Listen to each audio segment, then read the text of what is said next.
عظیم صاحب یہ فرمائیے 28 برس ہو گئے آپ نے یہ میلہ لگایا ہے، اس دفعہ ایک انتہائی منفرد ایک موضوع چنا گیا ہے، مادہ اور نور۔ مقصد کیا ہے اس کے پیچھے کہ یہ ایک اچھوتا اور منفرد موضوع چنا گیا ہے؟ دیکھیے، جو بات زندگی میں شامل ہو اور اس کے بغیر زندگی نہ گزرتی ہو، وہ ہمارے لیے بہت لمحہ فکریہ ہے کہ یہ کیا بات ہے، ہم سونے پر کیوں مجبور ہیں اور ہم بیدار ہونے پر کیوں مجبور ہیں۔ جب ہم خواب اور بیداری کا تجزیہ کرتے ہیں تو جو کام ہم بیداری میں کرتے ہیں وہ خواب میں بھی کرتے ہیں۔ اس کی مثال حضور قلندر بابا اولیاء رحمۃ اللہ علیہ نے یہ دی ہے کہ جس طرح بیداری میں خواب واجب ہوتا ہے، اسی طرح خواب میں بھی غسل واجب ہوتا ہے۔ اگر بیداری میں کسی کو کوئی کیڑا کاٹ لیتا ہے تو اسے تکلیف محسوس ہوتی ہے، خواب میں بھی اگر مچھر کاٹ لے تو آنکھ کھل جاتی ہے۔ اسی طرح سے خواب میں آدمی کھانا بھی کھاتا ہے اور خواب میں آدمی لڑتا بھی ہے، خواب میں آدمی محبت بھی کرتا ہے اور خواب میں آدمی تعمیرات بھی کرتا ہے۔ تو بات یہ ہے کہ جب سارے وہ کام جو بیداری میں ہم کرتے ہیں تو خواب میں بھی کرتے ہیں، تو خواب اور بیداری کا تجزیہ لازم ہے۔ اگر بیداری اور خواب کا تجزیہ نہیں ہوگا تو پھر ہمارے میں اور بکری میں کوئی فرق نہیں ہے۔ ہم خواب دیکھتے ہیں، اس کی تعبیر بھی پوری ہو جاتی ہے، بتاتے ہیں کہ صاحب یہ ہو جائے گا، جیسے حضرت یوسف علیہ السلام کا خواب کہ اتنے سال گندم ہوگی، اتنے سال قید پڑے گا، اور اس کا مظاہرہ بھی ہوا، مادی طور پر مظاہرہ ہوا۔ گائے کا بھی جو ہے دوبلی گائے موٹی گائے، دوبلی گائے موٹی گائے کو کھا رہی ہیں، کیا مطلب ہوا اس کا؟ تو انہوں نے یہ تعبیر دی حضرت یوسف علیہ السلام نے کہ قحط پڑے گا، جو ہے نا الٹ ہو جائے گا، نہیں تو بجائے اس کے کہ زمین میں گندم ہوئے، زمین گندم نہیں اگائے گی، بنجر ہو جائے گی۔ اتنے سال فراوانی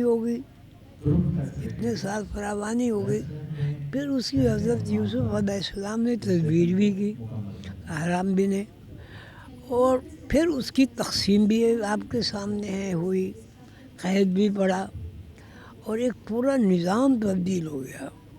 یعنی جتنی زمینیں تھیں وہ بادشاہ نے اپنے نام منتقل کر لی، بس گندم کے بس، لیکن ساتھ ہی اختیار بھی دے دیا بھائی سے بیچو رکھو، لیکن دیہات بادشاہ کے ہوگا۔ یوسف علیہ السلام کی جو فراست اور دانائی ہے وہ زیر بحث آتی ہے۔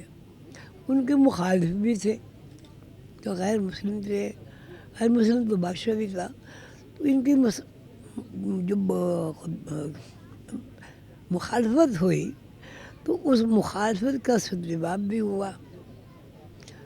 آپ نے دیکھا ہوگا حضرت یوسف کی فلم بہت چلی تھی۔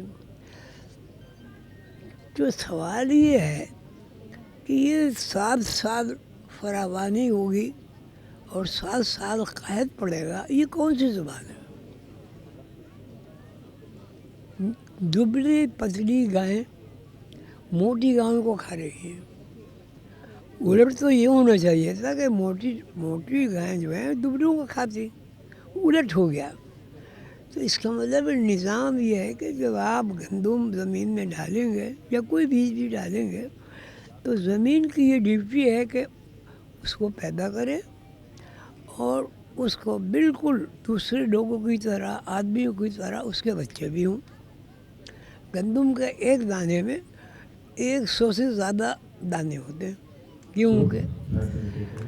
تو اب یہ جو خواب کی تعبیر انہوں نے بتائی کہ 7 موٹی گائیں اور 7 دبلی گائیں،